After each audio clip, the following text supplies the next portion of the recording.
In the U.S., more than 800 construction workers die every year while on the job. One of the most dangerous types of construction work is trenching, which kills on average 40 workers every year. Workers can suffer death or serious injury within minutes of being caught in a trench cave-in. But these deaths can be prevented.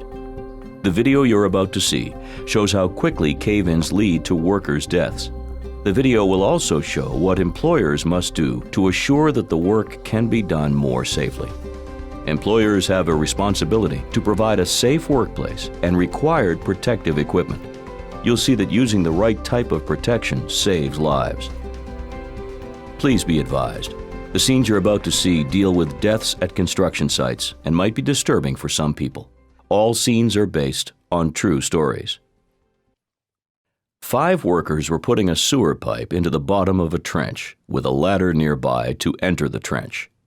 There was nothing in place to protect the workers inside the trench if the walls collapsed. While the workers were inside the trench, one side began to collapse. 2 workers were able to climb out using the ladder, but the other 3 workers were buried in the soil and unfortunately suffocated to death from the weight of the soil. Let's look at the events leading up to this tragic incident and see how it could have been prevented. Employers must follow OSHA rules to protect workers in trenches. However, here, the employer did not follow OSHA's rules, which led to these workers losing their lives. Let's go over the main points of OSHA's rules for trenches to see how to keep workers safe. All trenches must follow OSHA's rules. 1 cubic yard of soil can weigh as much as a car, nearly 3,000 pounds. So unless the trench is cut entirely into stable rock, protection against cave-ins must be used for all trenches more than 5 feet deep, or for any trench that shows signs of cave-in. Before workers can do any work in a trench, a competent person must conduct an inspection to identify and remove any potential hazards. A competent person is someone who can recognize hazards in the area and who has authority to take quick actions to eliminate the hazard, which may include temporarily stopping the work. Inspections must be performed at the start of every shift, after a rainstorm, or whenever conditions change. The competent person must also test the soil in a trench. OSHA requires at least 1 test by looking at the soil and at least 1 test by hand. If a person knows the soil types, they can pick the right protective system to keep workers safe when they're in trenches. OSHA classifies soil in a trench as stable rock, Type A, Type B, or Type C soil. Stable rock is the safest soil for a trench.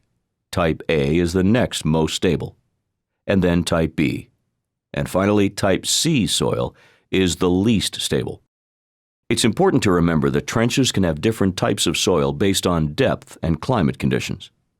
The competent person can choose from different protective systems for a trench, based on the types of soil found. For all trenches deeper than 5 feet deep, or for any trench that shows signs of cave-in, OSHA requires sloping, benching, shoring, or shielding to protect workers from cave-ins. Let's review each of these systems and then see how each one could be applied to the cave-in incident shown earlier. We'll look at sloping first. Sloping protects workers by cutting back the sides of the trench so the sides slant away from the trench. OSHA's rules identify the degree of slope allowed for each of the different soil types. When trenches are less than 20 feet deep, these are the basic maximum allowable slopes for each soil type. Stable rock can be vertical walls, but cannot be undercut. For Type A soil, OSHA requires that the walls be sloped 9 inches out for every 1 foot of trench depth. For Type B soil, OSHA requires that the walls be sloped 1 foot out for every 1 foot of trench depth. For Type C soil, OSHA requires that the walls be sloped 18 inches out for every 1 foot of trench depth. It's important to note that this kind of sloping can only be used for trenches less than 20 feet deep. Any deeper, and the protection must be designed by a registered professional engineer. So now, let's look at the workers in the original scene who were stuck in the trench as it started to cave in. But this time, the soil has been classified as Type B. The trench has been properly sloped, and the spoil pile is moved away from the edges of the trench. The trench walls are not caving in, and the workers are safe while they work. Now let's review the shoring type of protective system for trench workers.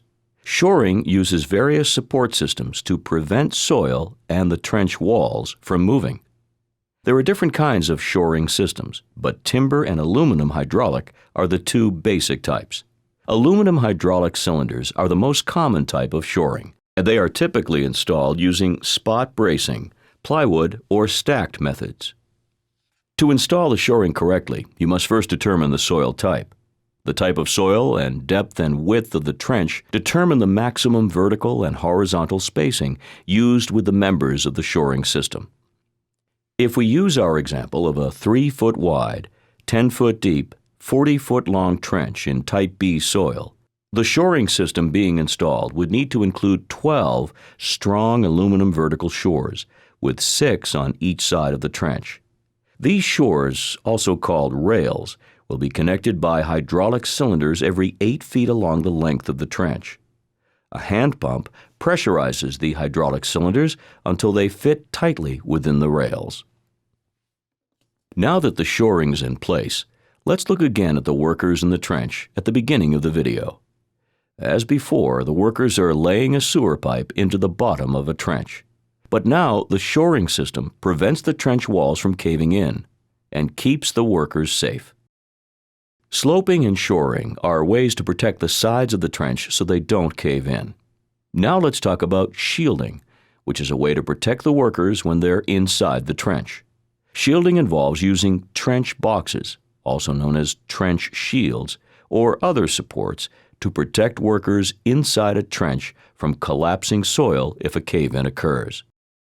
The competent person should pick a trench box that is right for the soil type and all other site conditions. A trench box has 2 large plates, which are held apart by 4 horizontal cross members. These plates, or shields, must be between the sides of the trench and the work area. The shields are strong enough to protect workers inside from a soil collapse. The shields can be 2 feet above the bottom of the trench as long as they can support the entire depth of the trench and there's no caving under or behind the shield. The top of the shield should extend at least 18 inches above the level of any materials that could cave into the trench. Trench boxes are typically used in open areas, but they can also be used with the sloping methods discussed earlier. So let's see how a trench box could have saved the workers that we saw at the beginning of the video. For our example, we'll assume that the workers are in a trench with Type C soil and no sloping, but working inside a trench box. This time, as the workers lay the sewer pipe into the bottom of the trench, they are protected from any possible cave-ins. This example shows the importance of employers following OSHA's excavation standards to ensure that workers are provided with a safe workplace. These types of construction deaths are preventable. The trench cave-in prevention measures shown here save workers' lives. Use these protections on the job. It could be the difference between life and death. If you would like more information, contact OSHA at www.osha.gov or 1-800-321-OSHA.